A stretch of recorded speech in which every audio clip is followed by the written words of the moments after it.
ഞാൻ അല്പനേരം ദൈവത്തിന്റെ വചനം ചിന്തിക്കാൻ പോകുന്നു. നിങ്ങളുടെ കൈകളിൽ ബൈബിൾ ഉണ്ടെങ്കിൽ എടുത്താട്ടെ. എന്നോടൊപ്പം ദൈവവചനം വായിക്കുവാനായി പ്രിപ്പയർഡ് ആയട്ടെ. വളരെ ലളിതമായൊരു ചിന്ത ഞാൻ പറയാൻ പോകുന്നത്. രാവിലെ പറഞ്ഞ വാക്യത്തിന്റെ തുടർമാനമായി പറയണമെന്നായിരുന്നു ചിന്തിച്ചത്. പക്ഷെ എനിക്കിന്ന് തോന്നുന്നത് വൈകുന്നേരത്തിന് വേണ്ടി കർത്താവ് എനിക്ക് വേറൊരു ചിന്തയാണ് തന്നത്. അതുകൊണ്ട് നമുക്കൊന്ന് വൈകുന്നേരത്തെ ചിന്തയിലേക്ക് വരാം, സങ്കീർത്തനങ്ങളിലേക്ക് വരാം. 23-ാം അധ്യായം അതിന് 1-2 വാക്യങ്ങൾ വായിക്കാം. യഹോവ എന്റെ ഇടയനാകുന്നു. വളരെ ശ്രദ്ധയോടെ നമുക്ക് ആ വാക്ക് വായിക്കാം. യഹോവ എന്റെ ഇടയനാകുന്നു. എല്ലാവർക്കും ആ വാക്ക് പറയാവോ? യഹോവ എന്റെ ഇടയനാകുന്നു. അതൊരു പേഴ്സണലായ കാര്യം അല്ലേ? യഹോവ എന്റെ, ആ ഇന്റിമസി അതിനകത്ത് വളരെ വ്യക്തമാണ്. യഹോവ എന്റെ ഇടയനാകുന്നു, എനിക്ക് മുട്ടുണ്ടാകയില്ല. നിങ്ങൾ ശ്രദ്ധിച്ചേ, ദൈവം എന്റെ ഇടയനാകുന്നു, അതുകൊണ്ട് എനിക്ക് മുട്ടുണ്ടാകുകയില്ല. ഒന്ന് ശ്രദ്ധിക്കാമോ നിങ്ങൾക്ക്? നിങ്ങളും ഞാനും പ്രാർത്ഥിക്കുന്നത് എങ്ങനെയാണ്? കർത്താവേ എനിക്ക് മുട്ടുവരാതെ കരുതണമേ എന്ന, കർത്താവേ എന്നിൽ ഞെരുക്കം വരാതെ കരുതണമേ എന്ന, എന്നിൽ കർത്താവെ സാമ്പത്തിക തകർച്ചകൾ വരാതെ കരുതണമേ എന്ന. പക്ഷേ ദാവീദ് ഒരു ഡിക്ലറേഷൻ പറയുക, വിശ്വാസത്തിന്റെ. ദാവീദ് ഉറപ്പായ ഒരു കാര്യം പറയുക, യഹോവ എന്റെ ഇടയനാണ്, എനിക്ക് എന്ത് ചെയ്യത്തില്ല, മുട്ടുണ്ടാകത്തില്ല. മുട്ടുണ്ടാകാതിരിക്കണമേ എന്ന് പ്രാർത്ഥിക്കുകയല്ല, മുട്ടുണ്ടാകാതിരിക്കാൻ എന്നെ കരുതണമേ എന്ന് പ്രാർത്ഥിക്കുകയല്ല. യഹോവ എന്റെ ഇടയനാണ്, എനിക്ക് മുട്ടുണ്ടാകത്തില്ല. അടുത്തിരിക്കുന്ന ആളുടെ കൈ കൊടുത്തിട്ട് പറഞ്ഞു, യേശു എന്റെ ഇടയനാണ്, എനിക്ക് മുട്ടുണ്ടാകത്തില്ല. നമ്മൾ കണ്ടെന്ന് ശരിക്കും തോന്നുന്നു, പഴയ നിയമ വിശ്വാസിയായ ദാവീദിനെ അങ്ങനെ പറയാമെങ്കിൽ വിശേഷതയേറിയ വക്തത്വങ്ങളിൽ സ്ഥാപിക്കപ്പെട്ട പുതിയ നിയമത്തിന്റെ ഉടമസ്ഥരായ നമുക്ക് എത്രയധികം ഇങ്ങനെ പറയാം, യേശു എന്റെ കർത്താവാണ്, യേശു എന്റെ ഇടയനാണ്, യേശു എന്റെ രാജാതി രാജാവാണ്. ഓ, ഒന്ന് കൈയടിച്ചുടെ ആമേൻ പറഞ്ഞേട്ടെ. എനിക്ക് മുട്ടുണ്ടാകത്തില്ല, എനിക്ക് ഞെരുക്കം ഉണ്ടാകത്തില്ല, എനിക്ക് വേദന ഉണ്ടാകത്തില്ല, ഞാൻ പ്രതിസന്ധിയിൽ തകരത്തില്ല. പലപ്പോഴും ഈ വാക്ക് വാചകം വായിക്കുമ്പോഴൊക്കെ നമ്മൾ ഇതൊരു കൺഫെഷനായ, ഡിക്ലറേഷനായി ചിന്തിക്കാറില്ല. പക്ഷെ ദാവീദിനൊരു കാര്യം അറിയാം, അവനാണ് എന്നെ പരിപാലിക്കുന്നവൻ, അവനാണ് നടത്തുന്നവൻ, അവനാണ് എൻ്റെ കൂടെ ഉള്ളവൻ. എൻ്റെ കൂടെ ഉണ്ടെങ്കിൽ ഒരു കൈ അടിച്ചിടും, നല്ല ഹല്ലേലൂയ പറയാവോ? ആരെങ്കിലും ദൈവം തൻ്റെ ഇടയനാണെന്നും ദൈവം എൻ്റെ കൂടെ ഉണ്ടെന്നും ഗ്രഹിക്കുന്നവരായിട്ട് ആരെങ്കിലും എന്നെ ശ്രദ്ധിക്കുന്നവരുണ്ടെങ്കിൽ എനിക്ക് നിങ്ങളോട് പറയാം, നിങ്ങൾ ഞെരുക്കം മാറണേ എന്ന് പ്രാർത്ഥിക്കണേക്കാളും, കർത്താവ് എൻ്റെ ബുദ്ധിമുട്ട് മാറണമേ എന്ന് പ്രാർത്ഥിക്കുന്നതിനേക്കാളും ഇങ്ങനെ പറയുന്നതായിരിക്കും കുറെ കൂടെ ശരി. അവൻ എൻ്റെ കൂടെ ഉള്ളത് കൊണ്ട് എനിക്കൊരു കുറവുണ്ടാകത്തില്ല, എനിക്കൊരു കുറവുണ്ടാകത്തില്ല. നിങ്ങളുടെ പ്രാർത്ഥന മാറ്റിയിട്ട് ഒരു സ്തുതിയാകട്ടെ, നിങ്ങളുടെ പ്രാർത്ഥന മാറിയിട്ട് ആരാധനയാകട്ടെ, നിങ്ങളുടെ പിറുപിറുപ്പ് മാറിയിട്ട് ആരാധനയാകട്ടെ, അവിശ്വാസം മാറിയിട്ട് ആരാധനയാകട്ടെ, സങ്കടം മാറിയിട്ട് സ്തുതിയാകട്ടെ, വേദനയുടെ പറച്ചിൽ മാറിയിട്ട് ആത്മാവിൽ ആരാധിച്ചാട്ടെ, സങ്കടം പറയുന്നത് നിർത്തിയിട്ട് ദൈവത്തെ സ്തുതിച്ചാട്ടെ. അവിടെയാ അത്ഭുതങ്ങളുള്ളത്.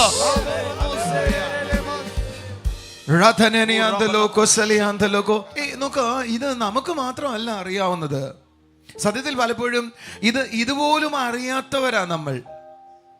യേശു എൻ്റെ ഇടയനാണ്, എനിക്ക് മുട്ടുണ്ടാകത്തില്ല എന്നതുപോലും നമുക്ക് അറിയത്തില്ല. സത്യം, നമ്മളിപ്പോഴും ദൈവമേ തരണേ, ദൈവമേ കരുതണേ, ദൈവമേ രക്ഷിക്കണേ എന്ന് പറയുന്നവരാ. കാരണം ദൈവം എൻ്റെ കൂടെ ഉണ്ടെന്നും ആ കൂടുള്ള എനിക്ക് മുട്ടുണ്ടാകാൻ പാടില്ലെന്നും, മുട്ടുണ്ടാകുന്നുവെങ്കിൽ എന്തോ പ്രശ്നമുണ്ട് എന്നും, എനിക്കും എൻ്റെ ദൈവം തമ്മിലുള്ള റിലേഷനിൽ അല്ലെങ്കിൽ ഫെലോഷിപ്പിൽ എന്തോ സംഭവിച്ചിട്ടുണ്ടെന്നെങ്കിൽ അത് കാരണമാണ് ഇത് സംഭവിക്കുന്നതെന്നും എനിക്കൊരു റിസ്റ്റോറേഷൻ വേണമെന്നും ആണ് ഞാൻ വാസ്തവത്തിൽ ചിന്തിക്കേണ്ടത്.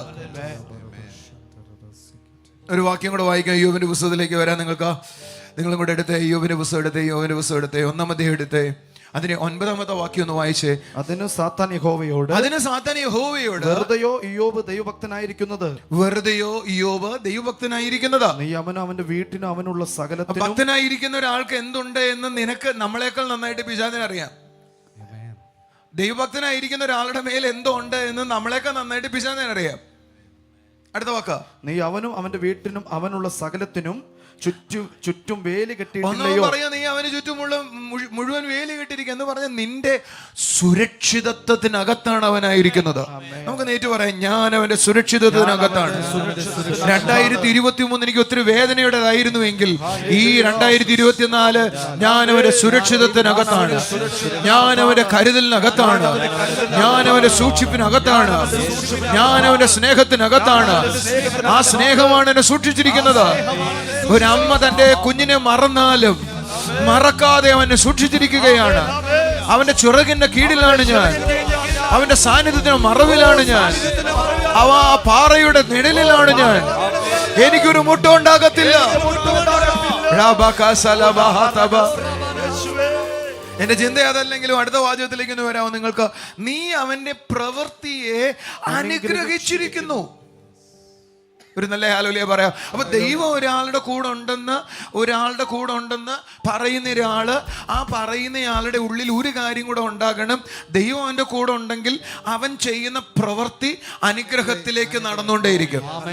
നീ ആരെങ്കിലും തകരുന്നു എന്ന് നിനക്ക് തോന്നുന്നുവെങ്കിൽ, നിങ്ങൾ ഏതെങ്കിലും തകർച്ചയിലേക്ക് പോകുന്നു എന്ന് നിങ്ങൾക്ക് തോന്നുന്നുവെങ്കിൽ, നിങ്ങൾ ചെയ്യേണ്ടത് കർത്താവെ എന്നെ രക്ഷിക്കണമെന്ന് നിലവിളിക്കുകയല്ല, കർത്താവെ എന്നെ കരുതണമെന്ന് നിലവിളിക്കുകയല്ല. നീയും എൻ്റെ കർത്താവും തമ്മിലുള്ള ആ ഫെലോഷിപ്പ് എവിടെയാ മുറിഞ്ഞത്, അതിനെ റിസ്റ്റോർ ചെയ്താൽ മതി.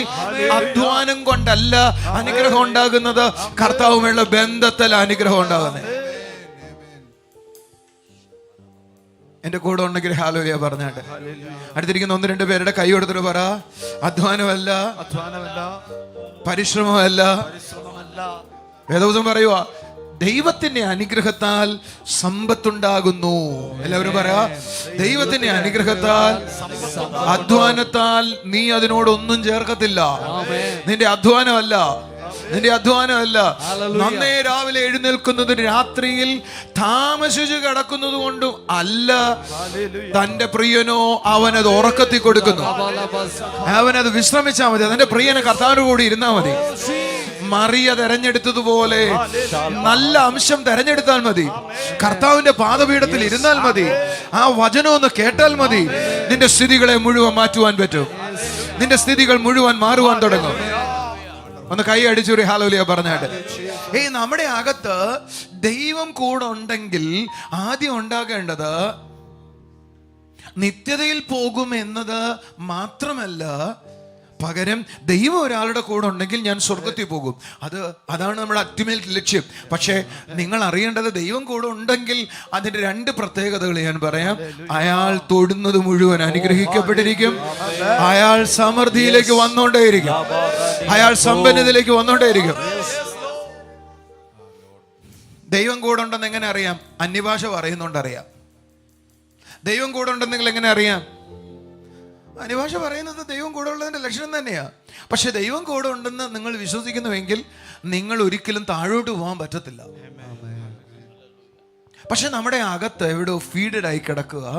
ദൈവം കൂടെ ഉണ്ടെങ്കിലും നമ്മൾ ഇങ്ങനെ കഷ്ടതയിലൂടെ പോയി, വേദനയിലൂടെ പോയി, നരകത്തിലൂടെ പോയി. നിങ്ങളോട് ഞാൻ ഒരു ചോദ്യം ചോദിക്കട്ടെ. ദൈവം കൂടെ ഉണ്ടായിരുന്നു എന്ന് പറയുന്ന ആരാ അങ്ങനെ പോയ ആളുകൾ? Tell me. നിങ്ങൾ പറയും വേണ്ടവനെ, നിങ്ങൾ പറയും പൗലോസ് ഞെരുക്ക സൗരങ്ങളിൽ ശ്രമിക്കേ. പൗലോസ് ഫിലിപ്പിയ ലേഖനം എഴുതുമ്പോൾ പറയുക, എനിക്ക് സകലതും ഉണ്ട്, ഒരു കാര്യത്തിനും കുറവില്ല. എന്നിട്ട് പൗലോസ് പറയുക, എൻ്റെ ദൈവമോ നിങ്ങളുടെ ബുദ്ധിമുട്ട് ഒക്കെയും അവന്റെ മഹത്വത്തിന്റെ ധനത്തിനൊത്തവണ്ണം തീർത്തു തരും. എൻ്റെ ബുദ്ധിമുട്ടല്ല, നിങ്ങളുടെ ബുദ്ധിമുട്ട്. പൗലോസ് പറയുക, ഞാൻ സമൃദ്ധിയിലായിരിക്കുന്നേ. അതുകൊണ്ട് നമ്മൾ അങ്ങോട്ട് പോയാൽ ഒത്തിരി വിഷയം മാറിപ്പോവും. അതിലേക്ക് പോകണ്ട. എൻ്റെ കൂടെ ഉണ്ടെങ്കിൽ ഒരു ഹല്ലേലൂയ പറഞ്ഞേട്ടെ. നിങ്ങൾ എൻ്റെ കൂടെ ഒന്ന് പറഞ്ഞ്, ഞാൻ ഞെരുക്കത്തിൽ തുടരുകയല്ല, ഞാൻ തകർച്ചയിൽ തുടരുകയല്ല. അത് അനുഗ്രഹത്തിന്റെ ലക്ഷണമല്ല. ദൈവം കൂടെയുള്ള ഒരാളുടെ ലക്ഷണങ്ങളിൽ ഒന്ന്, അയാൾ എന്ത് ചെയ്യുന്ന സകല പ്രവർത്തികളിലും അനുഗ്രഹിക്കപ്പെടുവാനിടയാകും. സകല പ്രവർത്തികളും അനുഗ്രഹിക്കപ്പെടും. നിങ്ങൾ ഏതെങ്കിലും പ്രവർത്തി ചെയ്തിട്ട് തോൽക്കുന്നുവെങ്കിൽ നിങ്ങൾ ആദ്യം അറിയേണ്ടത് നിങ്ങളുടെ കൺഫെഷൻ മാറണം, നിങ്ങളുടെ ചിന്താഗതി മാറണം. എൻ്റെ കൂടെ ദൈവമുണ്ട്. ഇന്നലെ വരെ ഞാൻ വെച്ചു കൊടുക്കുന്ന ഒരാൾക്ക് ഇഷ്ടമല്ലായിരുന്നുവെങ്കിൽ ഇന്നു മുതൽ എൻ്റെ കൂടെ ദൈവമുണ്ട്. ഞാൻ തൊടുന്നത് ടേസ്റ്റി ആകാൻ പോവുക. ഒരു നല്ല ഹല്ലേലൂയ പറഞ്ഞാട്ടോ. ഇന്നലെ വരെ ഞാൻ ബിസിനസ് ചെയ്യുന്ന സ്ഥലത്ത് 2 കസ്റ്റമറാണ് വന്നുകൊണ്ടിരുന്നതെങ്കിൽ ഇന്നു മുതൽ ഞാൻ ചെല്ലുന്നിടത്ത് ധാരാളം കസ്റ്റമർ ഉണ്ടാകാൻ പോവാ. ഞാൻ ചെയ്യുന്നത് കാണുമ്പോ വാവ് എന്ന് ആളുകൾ പറയാൻ പോവാ. അടുത്തിരിക്കുന്നവരോട് പറഞ്ഞ് ചെയ്യുന്നത് കാണുമ്പോ വാവ്, ഇതെന്തുവാ ഇത്, അത്ഭുതമായിരിക്കുന്നല്ലോ, ഇത് അതിശയമായിരിക്കുന്നല്ലോ, ഇതെങ്ങനെ നിങ്ങൾക്ക് കഴിയുന്നു എന്ന് നിങ്ങളെ നോക്കി ചോദിക്കാൻ പോവാ. അടുത്തിരിക്കുന്ന ആളെ കുറിച്ച് കൈ കൊടുത്തിട്ട് പറഞ്ഞ, ഓ ഇതെങ്ങനെ നിങ്ങൾക്ക് കഴിയുന്നു, ഇത് ഭയങ്കരമായിരിക്കുന്നല്ലോ, ഇത് അതിശയമായിരിക്കുന്നല്ലോ. പറയടേ വേഗം കൊണ്ട് അവനെ ദൂത് ഏറ്റെടുത്തോണ്ടിരിക്കുക. ഒന്ന് പറഞ്ഞ അടുത്തിരിക്കുന്നവരോട് പറഞ്ഞ്, ഓ ഇതെങ്ങനെ നിങ്ങൾക്ക് കഴിയുന്നു, ഇത് അത്ഭുതമായിരിക്കുന്നല്ലോ, ഇത് ഭയങ്കര അതിശയമായിരിക്കുന്നല്ലോ എന്ന് നിങ്ങളെ നോക്കി ആളുകൾ പറയുന്ന വിധത്തിൽ ദൈവം നിന്റെ കൈയെ അനുഗ്രഹിക്കുമെന്ന്. ഓ ആ കൈ ഒന്ന് അടിക്കവരെ ഹല്ലേലൂയ പറ. ഇത് ബൈബിളിൽ ഒരു സ്ഥലത്തല്ല എഴുതിയിരിക്കുന്നത്. ബൈബിളിൽ ഉടനീളം ഉൽപ്പത്തി മുതൽ വെളിപ്പാട് വരെ ഇത് തന്നെയാണ് കണ്ടിന്യൂസ് എഴുതിയിരിക്കുന്നത്. പക്ഷെ ഇത് മാത്രം നമ്മൾ കാണുന്നില്ല. പകരം ഞെരുക്കം എന്നത് മാത്രമേ നമ്മൾ കാണുന്നുള്ളൂ. നിങ്ങൾ ശ്രദ്ധിച്ച് ആ വാചകം ഒന്ന് വായിച്ച്, നീ അവന്റെ പ്രവൃത്തിയെ അനുഗ്രഹിച്ചിരിക്കുന്നു, അവന്റെ പ്രവൃത്തിയെ അനുഗ്രഹിച്ചിരിക്കുന്നു. അടുത്തത്, അവന്റെ മൃഗസമ്പത്ത് ദേശത്ത് പെരുകിയിരിക്കുന്നു. ഞാൻ ഒരിക്കൽ ഇവിടെ പറഞ്ഞു എന്ന് എനിക്ക് ഓർമ്മയില്ല. നിങ്ങൾ ഇയ്യോബിന്റെ പുസ്തകം ആരംഭത്തിലും ഇയ്യോബിന്റെ പുസ്തകം അവസാനത്തിലും ദൈവം ഇയ്യോബിന്റെ ബാങ്ക് അക്കൗണ്ടും കൂടെ പറയുന്നുണ്ട്. നിങ്ങൾ ആരെങ്കിലും എന്റെ കൂടെ ഉണ്ടോ? ഇയ്യോബിന്റെ എന്ത് ചെയ്യുന്നുണ്ടെന്ന് പറഞ്ഞേ? നമ്മുടെ അക്കൗണ്ട് നമ്മൾ ആരോടും പറയത്തില്ല, രഹസ്യമായിട്ട് സൂക്ഷിക്കുന്ന കാര്യമാണ്. പക്ഷെ ദൈവത്തിനെ ഇയ്യോബിനെ അനുഗ്രഹിച്ചതിന്റെ അളവ് നാട്ടുകാരും കൂടെ കേൾക്കണം എന്നൊരു ആഗ്രഹം. ഒന്ന് പറയടാ, നാട്ടുകാരും കൂടെ കേൾക്കണം. ഞാൻ ചർച്ചിലുള്ള സഹോദരങ്ങളോട് പറയും, സഹോദരങ്ങളെ നിങ്ങൾക്കൊരു മാല മേടിച്ചിടാൻ കഴിവുണ്ടെങ്കിൽ മേടിച്ചിട്, ഒരു നല്ല ഷർട്ട് മേടിച്ചിടാമെങ്കിൽ മേടിച്ചിട്. ചുരുട്ടി കൂട്ടി വെച്ചിട്ട് ഒന്നുമില്ല. ഞാൻ കഴിഞ്ഞ ദിവസം എൻ്റെ ഒരു കൂട്ടുകാരെ വിളിച്ച സമയത്ത് ഞാൻ പറഞ്ഞു, എൻ്റെ അമ്മ കർത്താവിൻ്റെ സന്നിധിയിലേക്ക് കടന്നുപോയി. എൻ്റെ മമ്മിക്ക് ഞാൻ എൻ്റെ എന്താ പറയുക 50th ബർത്ത്ഡേ അന്ന് മേടിച്ച സാരിയാണ് മമ്മിയുടെ ശവസംസ്കാരത്തിന് ഞാൻ ധരിപ്പിച്ചിരുന്നേ. പക്ഷെ ഞാൻ റൂമിൽ കഴിഞ്ഞ ദിവസം നോക്കിയപ്പോൾ മനസ്സിലായി 12ഓളം സാരി പുതിയ തിരിപ്പുണ്ട്. ഒരെണ്ണം പോലും മമ്മിക്ക് വെച്ച് കൊടുത്തില്ല ഞങ്ങള്. 12 സാരിയും കൂടെ മൂടി അതിനകത്ത് വയ്ക്കാമായിരുന്നു. എനിക്കൊന്ന് കുറച്ച് പേരും കൂടെ ചുരിദാർ കൊടുത്തിട്ടുണ്ട്. ആ ആഴ്ചയിൽ എനിക്കൊന്ന് നമ്മുടെ പ്രിയ സിസ്റ്ററും തൃശ്ശൂരുള്ള ഏതോ ഫാമിലിയും അവരൊക്കെ നിജോയും അവരൊക്കെ മമ്മിക്ക് 2-3 സാരി കൊണ്ട് കൊടുത്തിട്ടുണ്ട്. നിങ്ങൾ ആരെങ്കിലും എൻ്റെ കൂടെ ഉണ്ടോ? അതൊന്നും എൻ്റെ മമ്മി കൊണ്ടുപോയില്ല കേട്ടോ. ഹല്ലേലൂയ പറഞ്ഞില്ല. നിങ്ങൾ ആർക്കും കൂടെ ഒന്നും കൊണ്ടുപോകത്തില്ല. ഇവിടെ നിങ്ങൾക്ക് പൈസ ഉണ്ടെങ്കിൽ ഈ ഭൂമിയിൽ സന്തോഷത്തോടെ ജീവിക്കാൻ വേണ്ടി, അത് ആനന്ദിക്കാൻ വേണ്ടി ദൈവം തരുന്നതാണ്.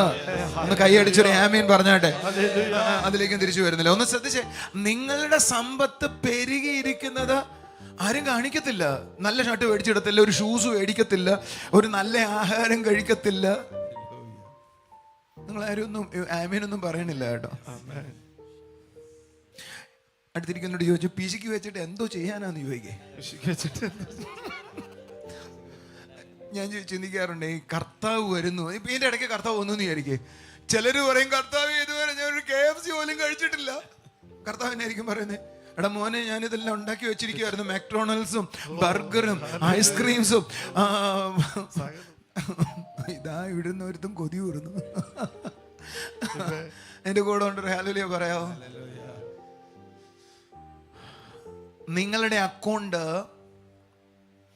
മറ്റുള്ളവരുടെ മുമ്പിൽ പ്രദർശിപ്പിക്കുവാൻ ദൈവത്തിന് ഇഷ്ടമാണ്.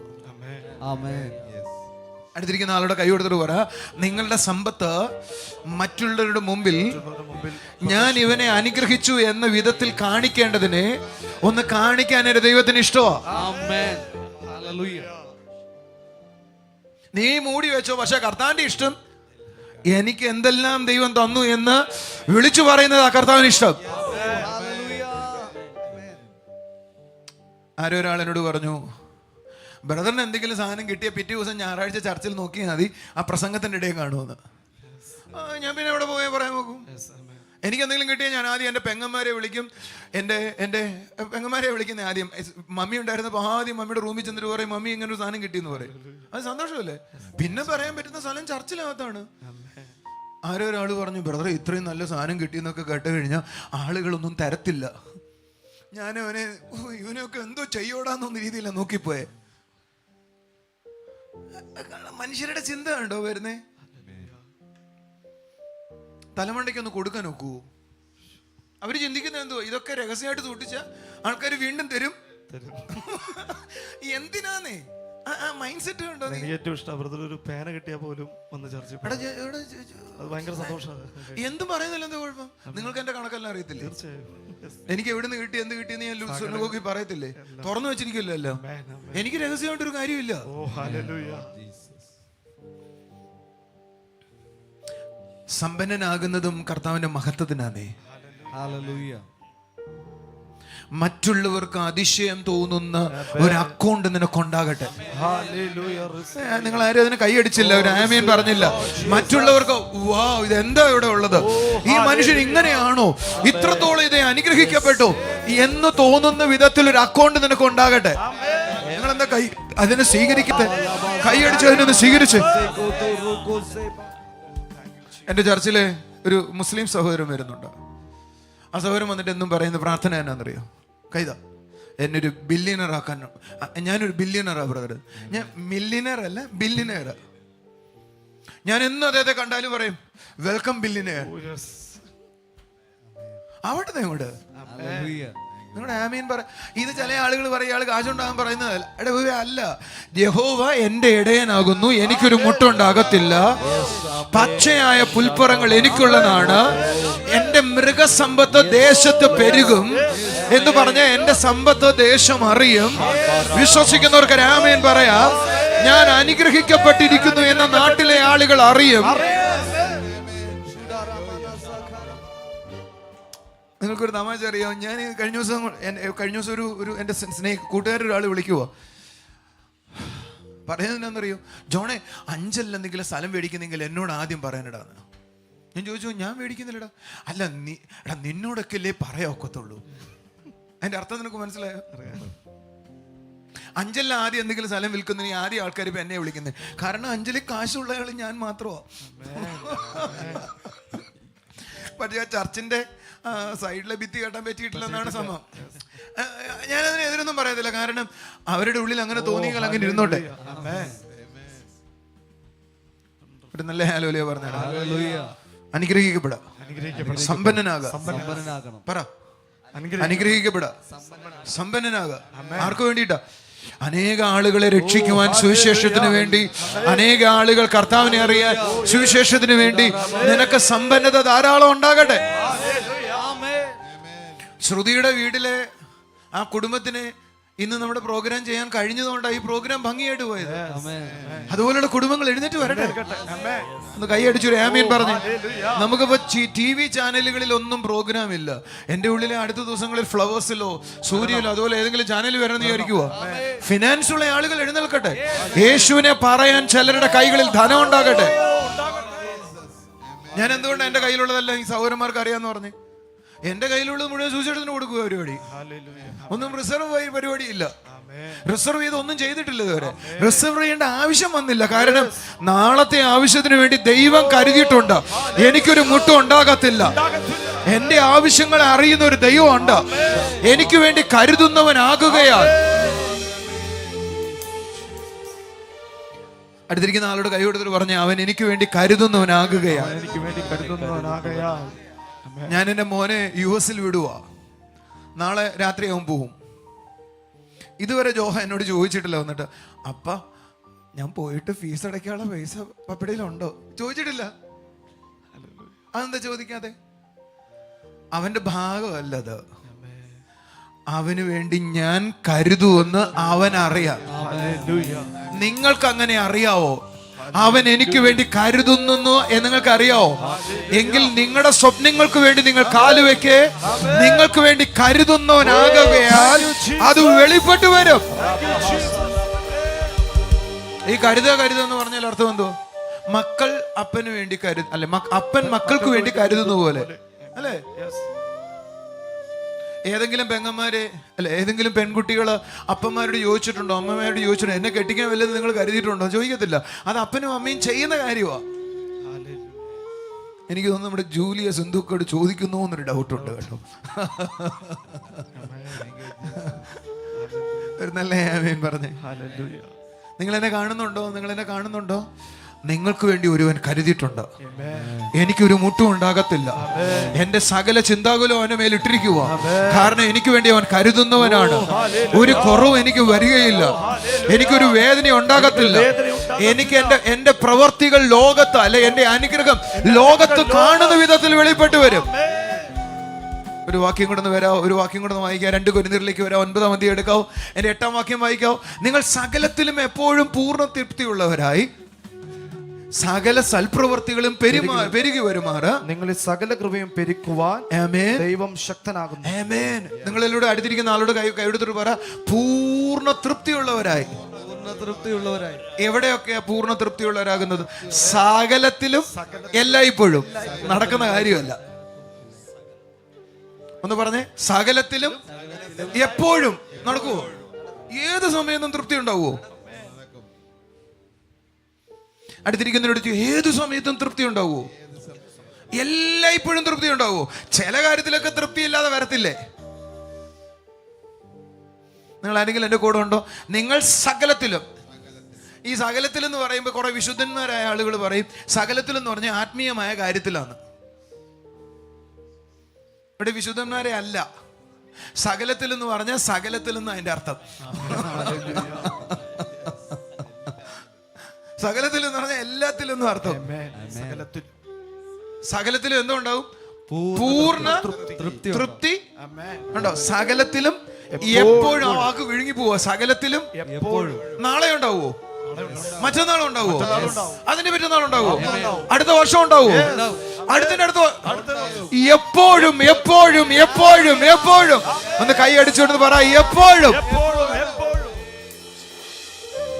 ഇടയ്ക്ക് തൃപ്തി വരികയും ഇടയ്ക്ക് തൃപ്തി പോകുകയല്ല, എപ്പോഴും എപ്പോഴും. എല്ലാവരും പറഞ്ഞു, എന്റെ എല്ലാ കാര്യത്തിലും എല്ലാത്തിലും എല്ലാത്തിലും എപ്പോഴും പൂർണ്ണ തൃപ്തിയുള്ളവരായി പെരുക്കുവാൻ, നന്മ കൊണ്ട് പെരുക്കുവാൻ, നന്മ കൊണ്ട് പെരുക്കുവാൻ. ഓ, ആ വാചകം എനിക്ക് ഭയങ്കര ഇഷ്ടമാണ്. നന്മ കൊണ്ടങ്ങ് പെരുകുവാന്ന്. നമ്മൾ കർത്താവ് പറഞ്ഞൊരു വാചകം അറിയാം, നിങ്ങൾ എന്റെ നാമത്തിൽ ഒന്നും ചോദിച്ചിട്ടില്ല, ചോദിക്കേ. നിങ്ങളുടെ സങ്കടം തീരുന്ന ഇതിൽ കുറച്ച് എന്തെങ്കിലും തരാനല്ല, സന്തോഷം പൂർണ്ണമാകുവോളം ഞാൻ നിങ്ങൾക്ക് തരാന്നാ പറഞ്ഞേ. എങ്ങനെ തരാന്നാ? വല്ലപ്പോഴും കുറച്ച് കുറച്ച് പറഞ്ഞേ. അല്ലല്ലല്ല, അങ്ങനെയാണോ? വല്ലപ്പോഴും അങ്ങനെയാണോ? വല്ലപ്പോഴും ഇടയ്ക്കിടയ്ക്ക്. പിന്നെ എങ്ങനെ എഴുതിയിരിക്കുന്നത്? സന്തോഷം പൂർണ്ണമാകും. സന്തോഷിച്ചിട്ട് ഇനി ചിരിക്കാൻ പറ്റത്തില്ലേ, ഇനി എന്നെ കൂടെ നടക്കാക്കല്ലേ എന്ന് പറയും. പത്രോസിന് ദൈവം മീൻ പിടിച്ചു കേട്ടോ, മീൻ പിടിച്ചു കൊടുത്തു. പത്രോസ് പറഞ്ഞു, ഒരു വഞ്ചി, അയ്യോ അടുത്ത വഞ്ചി. എന്നിട്ടും വലയ്ക്കകത്ത് മീൻ കിടക്കുക. ഇനി എന്നെ കൊണ്ടൊക്കത്തില്ല, ഈ വലയും ഇതെല്ലാം കൂടെ കളയുവാ. ആർക്കെങ്കിലും വേണമെങ്കിൽ വന്ന് എടുത്തോടാ എന്ന് പറയുന്ന വിധത്തിൽ അനുഗ്രഹിക്കുമെന്ന. ഒന്ന് കൈ അടിച്ചൊരു ഹല്ലേലൂയ പറഞ്ഞാണ്ട് എല്ലാവരും അടുത്തിരിക്കുന്നവരുടെ കൈ എടുത്തിട്ട് നിറയ്ക്കും, അങ്ങ് പെരുക്കും, അങ്ങ് മതി എന്ന് പറയുന്ന വിധത്തിൽ.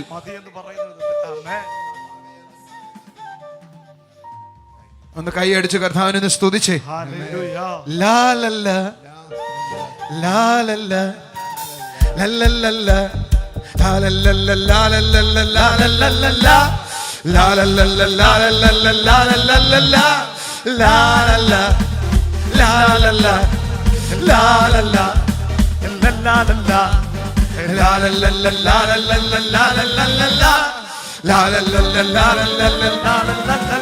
ഓ, തീ എന്നിൽ വന്നു നിറഞ്ഞു, ആത്മാവെന്നിൽ വന്നു നിറഞ്ഞു, വരങ്ങളും കൃപകളും ഫലങ്ങളും എന്നിൽ തരണേ കർത്താവേ. കരുതിയ കരങ്ങളെ കരുതിയ കരമേ കരുണയും കർത്താവേ. വരങ്ങളും കൊലകളും ഫലങ്ങളും എന്നിൽ തരണേ കർത്താവേ. കരുതും കരങ്ങളിൽ കരുതിയ കരമേ കരുണയും കർത്താവേ. ലാലല്ല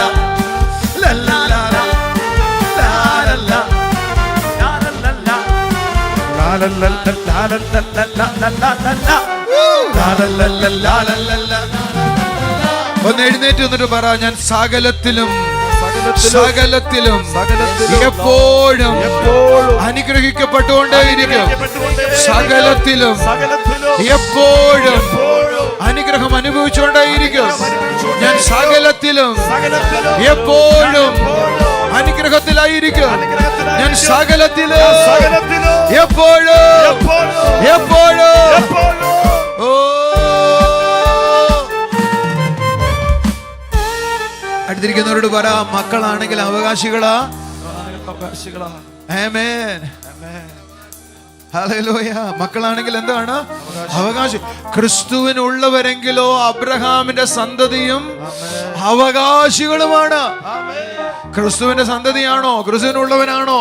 അവകാശിയാണ്. അവകാശിയാണ്. അബ്രഹാമിന്റെ മൃഗസമ്പത്ത് കൊണ്ട് നാട്ടിലുള്ള ദേശത്തുള്ള ആളുകൾക്ക് നടക്ക വയ്യാതെ എന്ന് പറയുന്നേ. കൈ ഒന്ന് തന്നിടവനെ. കാശുകാരനെ നാട്ടുകാർക്ക് അങ്ങോട്ട് ഇങ്ങോട്ടും പോകാൻ പറ്റുന്ന പരിപാടി.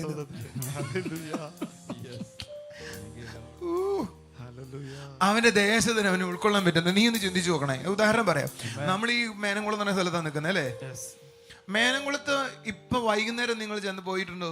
ഇവിടുത്തെ കിംഫ്രയിലേക്ക് വരുന്ന വണ്ടി കാരണം സ്കൂൾ വണ്ടി എല്ലാം കൂടെ ഞെരിങ്ങും. അതിന്റെ കൂട്ടത്തിൽ നമുക്കൊരു 250 കാറും കൂടെ ഉണ്ടെന്ന് വിചാരിക്കും. മേനംകുളാരെ എല്ലാരും കൂടെ വന്നിട്ട് പറയും, ഒന്നെങ്കിൽ ഇയാളെ ഇവിടുന്ന് ഓടിക്കണം, അല്ലെങ്കിൽ ഇയാളുടെ കാർ ഇങ്ങോട്ട് വരാൻ പാടില്ല. പറയത്തില്ലേ? ഈ മേനംകുളം വിടാം, നമുക്ക് കഴക്കൂട്ടത്തിലേക്ക് പോവാം. കുറച്ച് ഒരു 500 കാർ ഒരാൾക്കുണ്ടെന്ന് വിചാരിക്കും. 500 വാഹനം. ഒന്ന് ആലോചിച്ച് നോക്കി. നാഷണൽ റോഡ്സിന്റെ അതോറിറ്റി ഒന്ന് പറയും, ഒന്നെങ്കിൽ ഇയാള് വേറെ എവിടെയെങ്കിലും താമസം മാറണം, അല്ലെങ്കിൽ എന്തെങ്കിലും വേറെ വഴി ഉണ്ടാക്കണം. ലുല്ലു വരാൻ ആഗ്രഹിച്ച ചുറ്റുപാടുള്ള ആളുകള് ഇപ്പൊ ലുല്ലു വന്നപ്പോ ലുല്ലു പാടിക്കൊണ്ടിരിക്കുക. കാരണം വീട്ടിൽ പോകണമെങ്കിൽ 1 മണിക്കൂർ എടുക്കുക. ഞാൻ കഴിഞ്ഞ ദിവസം നമ്മുടെ ഏജ ഹോളിൽ നിന്ന് ഇങ്ങോട്ട് വരാൻ നേരത്തെ സെയിൽ നടക്കുക. ഞാൻ പറഞ്ഞു, നമുക്ക് ആ വഴിക്ക് പോവുക വേണ്ട, മെഡിക്കൽ കോളേജ് വഴി അവിടുത്തെ രോഗിയെല്ലാം കണ്ടിട്ട് ആ വഴിക്ക് പോകാം. കാരണം ആ വഴിക്ക് പോയിട്ട് കാര്യമില്ല.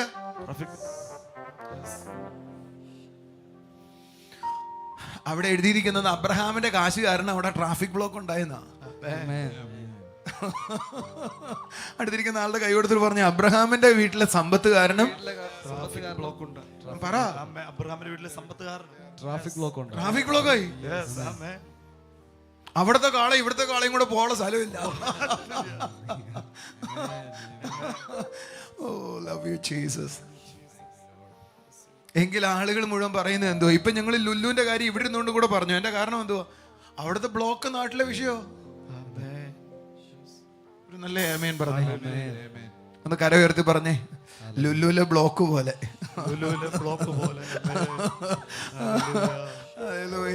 നാട്ടിലെ വിഷയമാകട്ടെ, ഇത് സമ്പന്നത കൊണ്ട് നിറയട്ടെ.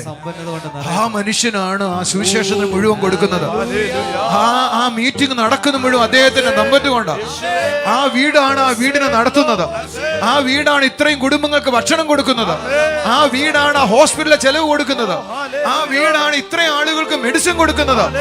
ആ വിധത്തിൽ നന്മകൾ ഉണ്ടായി വരട്ടെ. ട്രാഫിക് ബ്ലോക്ക് ഉണ്ടാക്കുന്ന വിധത്തിൽ നന്മയുണ്ടാകട്ടെ. ഒന്ന് കരയുയർത്തി പറയാം. Traffic block. അപ്പൊ ഇതിന്റെ ഇടയിൽ ചിലര് പറയും, ട്രാഫിക് ബ്ലോക്ക് ഒന്നും ഉണ്ടായില്ലെങ്കിലും അങ്ങനെയൊന്നും ഉണ്ടായില്ലെങ്കിലും കാര്യങ്ങളെങ്കിലും നടന്നാൽ മതിയായിരുന്നു.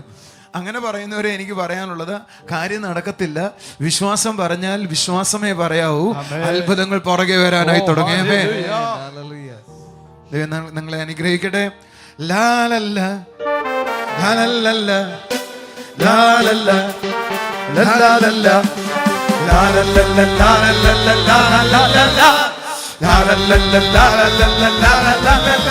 ഓ തീയറ്റിൽ വന്നു നിറഞ്ഞു, ആത്മാവെന്നിൽ വന്നു നിറഞ്ഞു. വരങ്ങളും കൃപകളും ഫലങ്ങളും എന്നിൽ തരണേ കർത്താവേ. കരുതും കരങ്ങളിൽ കരുതിയ കരുവേ കരുണി കർത്താവേ.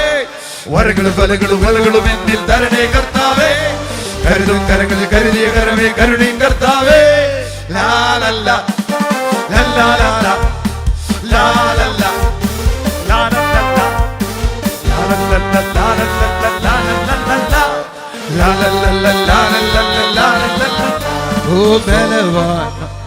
ബലവാനാണ് യേശുവിൽ ഞാൻ. ഓ വചനം എന്നിൽ പകർന്നതിനാലെ ഓ ബലവാനാണ് യേശുവിൽ ഇന്ന് വചനം എന്നിൽ പകർന്നതിനാൽ. ഒരുമിച്ച് കൂടാം ആടിപ്പാടാം ആരാധിക്കാം യേശുവിനെ. ഒരുമിച്ച് കൂടാം ആടിപ്പാടാം ആരാധിക്കാം യേശുവിനെ. രാജാവായി കർത്താവായി വാഴുവാൻ യേശു വരുന്നുണ്ടേ. രാജാവായി കർത്താവായി വാഴുവാൻ യേശു വരുന്നുണ്ടേ. കർത്താവ് നമ്മളെ അനുഗ്രഹിക്കട്ടെ. യൂട്യൂബിൽ എന്നെ കാണുന്ന എത്ര ആളുകൾക്ക് അറിയാം, കഴിഞ്ഞ ദിവസം